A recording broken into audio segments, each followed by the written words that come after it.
Yo, what is up guys, welcome to a new video. Today I'm gonna show you how to layer your hardstyle leads, how to make them sound clean, how to make them sound big, full and powerful at the same time. And before going to the video, I want to let you know that I created the playlist on my YouTube channel where I put all the hardstyle tutorials there. So if you just want to know anything about hardstyle or just want to check one of my hardstyle tutorials, just go to the playlist and you'll be able to find them really quick. And with that being said, let's start with this tutorial. Alright guys, so here I have a part of the melody of my how to make hardstyle tutorial, and here I have 4 hardstyle leads. To layer leads, what I recommend you is to have at least 3 sounds, okay? It depends on each sound. Maybe with one sound you have what you need and it sounds full enough, but most of the time it's not like that. So what I recommend you is at least have one sound that is gonna be the main sound, and then add support leads that are gonna cover the areas where the main lead cannot get. So my advice is to have at least one lead to cover the mid lows and one lead to cover the mid highs. So the sounds I decided to choose for this tutorial are these ones. This one is gonna cover the mid lows and it's gonna give a lot of body to the lead. This is gonna be the main sound. Then I decided to add this one to cover the highs. But I felt like this one was not ravey enough, so I decided to add this one to cover also the highs, but a bit more ravey. So all of them together sound like this. And as you could probably see, none of them are similar, because that's I think what you want to do when you layer sounds. You don't want to have 2 sounds that are really similar, but because you just can increase the volume of one of them and you have it. So if I mute any of them, you're gonna be able to hear a difference, and that's what you want to have.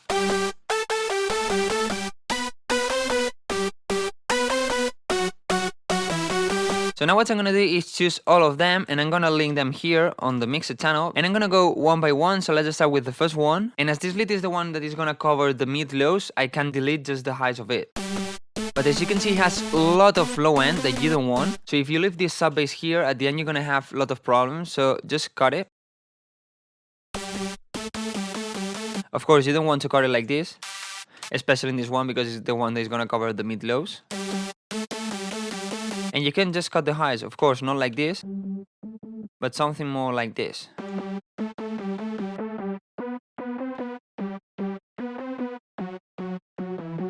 So you're giving all of this space to the main sound and to the high leads. Let's go with the second one, and I'm also gonna add an EQ, of course. As you can see, it also have low end, so just cut it. You don't really want to cut a lot of this one, because as it is the main sound, basically what you want is just have the entire frequencies of it, but just try to find some frequencies that maybe sound bad or so. I don't really like these ones here, so I'm gonna decrease a little bit. And maybe this lead has a bit of too much of top end, so let's go with the first high lead. As you can see, it also have low end, and you don't want it. And on this one you want to cut a bit of the mid lows, because this way you're gonna give a space to the mid low lead and to the main one. But of course you don't want to do it like this, so just maybe something like this. And my advice is to enable the rest of the sounds and see if it loses too much energy, if you cut too much or not.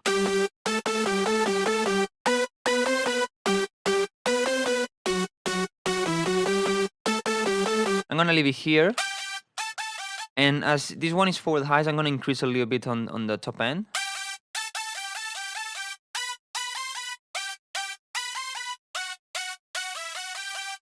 And let's go with the last lead, and it's basically the same as the previous one. Just cut the mid lows somewhere around here. So now what you want to do is, of course, balance the volumes. Now it sounds like this, but it doesn't sound good. So what I like to do is, well, first choose all of them and decrease all of them, so you give a bit more headroom. And now I like to start with the main lead, decrease the rest of the leads, and start increasing the volume of them one by one, so I see how loud they should be.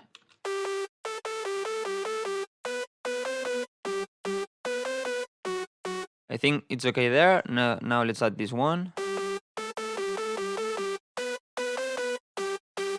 It is too much.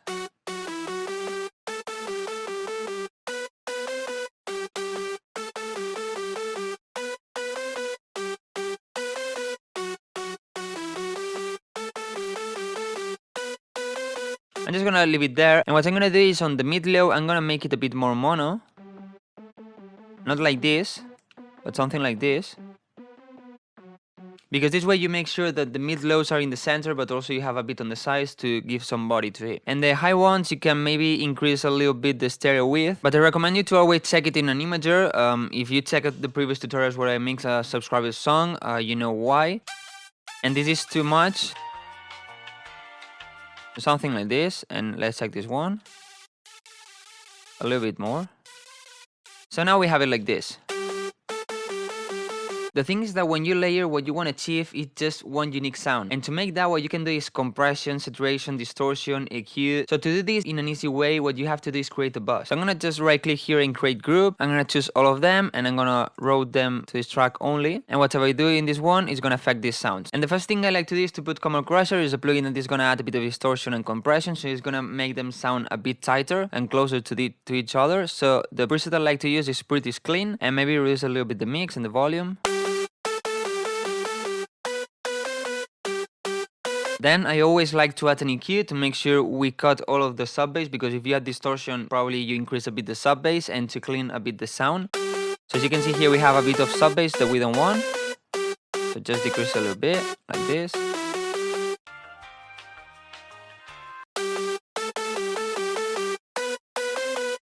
And a little bit on these ones, these frequencies are too loud. After that, I always use OTG. For me, it's the best plugin for leads. It makes them a lot tighter. I have a tutorial explaining how to use this one, but really quick, just put it on 100% and move these 3 bands until it sounds good. Of course, it's gonna sound overcompressed, but inside that overcompression, try to make it sound good.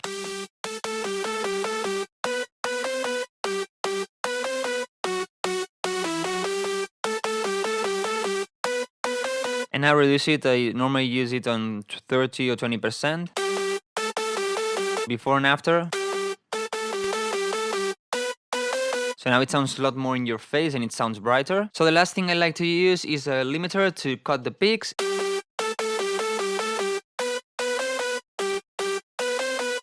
Try to not go too close to 6 or more, because if you limit too much, you're gonna have some pumping effect and also some distortion. So a bit less.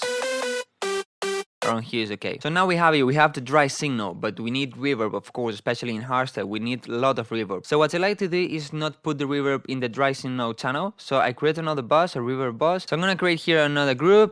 So what you have to do is just click on the dry signal, and here on the reverb bus, just left click and you have it linked. But now, as this one doesn't have any reverb, it's gonna be a dry signal. So you're just duplicating the dry signal. As you can see, it's a lot louder because it's just the double. So what you have to do is, of course, add a reverb. And a thing I like to do is to first put a delay. I also have a tutorial showing you the order of the plugins, if it matters or if it doesn't matter. But in this case, I think it's better to have the delay first. So what I'm gonna do in this delay is just put it on ping pong. Sometimes I just put it on single, so it's in the center. Increase a bit the low cut, a bit the high cut, so it doesn't interfere with the dry one. Increase the feedback. Decrease a little bit the mix because that's too much. And what I like to do is put one on 1/4 and the other one on 1/8. So now it sounds like this. And if you want to know more about delay, I have tutorial Delay for Dummies where I explain everything. And after this delay, I put the reverb. If you want to know more about reverb, I have 2 tutorials: Reverb for Dummies, I explain the basics, and a hardstyle reverb tutorial where I show you how to make this one and why make this one. But the thing, as you can see here, is 45% in the mix, and on this channel you want to have it on 100%. After that, I like to put an EQ, so this way I can cut a bit of the lows and sometimes a bit of the highs. Because if you have less highs on a reverb, it's gonna seem it's a bit farther away. So after that, just touch the volume to the right spot. After that, I also put a limiter on the reverb, so I make sure it doesn't have too much peaks. And the last thing I like to do in this reverb is to put a fruity balance. And on the dry signal, I like to put a peak controller. I also showed you this in another tutorial, so I'm gonna do it really quick. Just link this to the peak controller. Put the right amount of bass, and now, as you can see, the reverb is decreasing. That's too much. So I like to go to -2, -3. So this way, every time the dry signal is playing, the reverb is decreasing a little bit, so it sounds a bit cleaner. And this way, the dry signal is more in your face, but you still hear the reverb. So finally, a last thing I like to do is create the last bus, and I link these 2 signals to this bus.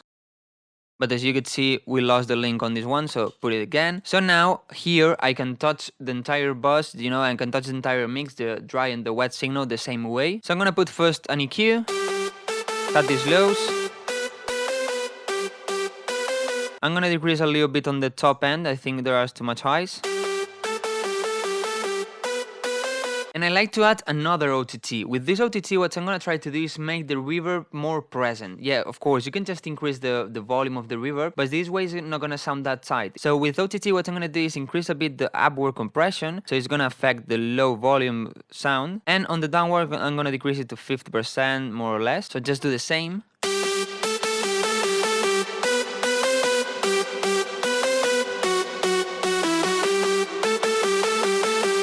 But this one I'm gonna do it really subtle, so 10% or even less. So compare before and after.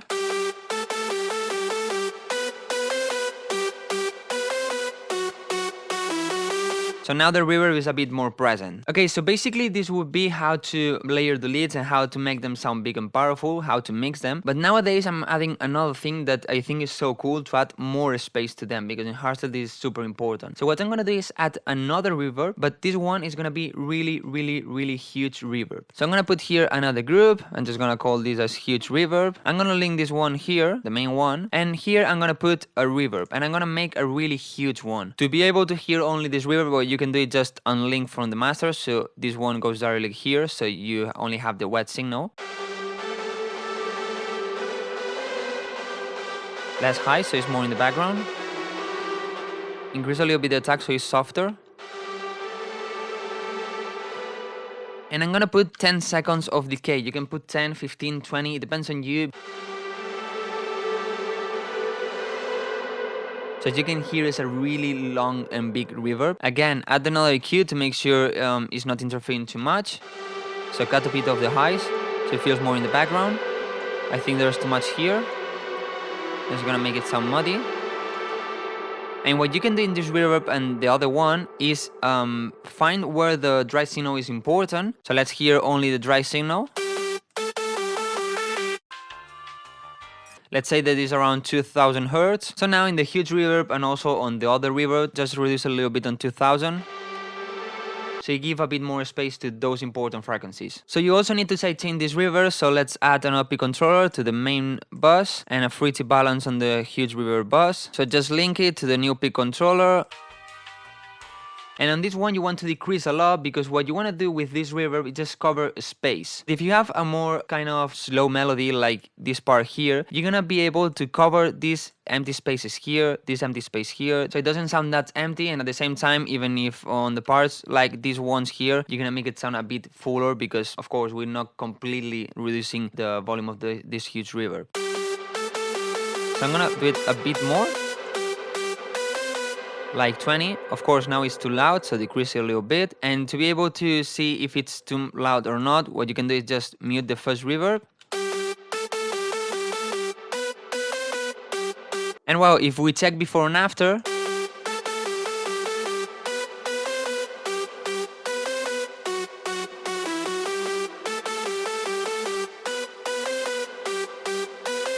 as you can see, this huge reverb is adding a lot more space and is making it warmer, and at the end you're making your leads sound huge. So well guys, these are my tips to make your hardstyle leads, to make them sound clean and huge. If you have other tips, just leave it down below in the comments, and if you have any questions, just leave it down below in the comments. I always check and reply to all the comments, so be sure that I'm gonna check yours. And in hardstyle, you're not gonna have a lot of sounds going on together with the leads. You're gonna have probably chords, you're gonna have the kick, and maybe some effects here and there. But you're not gonna have like a bass line, a sub bass, and a lot of other things, like for example impressive house or other genres. So my advice is, if you want to mix the leads with other things, reduce on the other things to give space to the leads, but don't touch the leads. So for example, in the chorus, reduce a little bit with an EQ where the leads are more important, and this way you give it more space to the leads, but don't cut on the leads and reduce here and there, or reduce the volume and all these things. So if you like this video, please leave a like, it helps me a lot, and subscribe so you don't miss any tutorial. Guys, thank you for watching, and see you in the next video.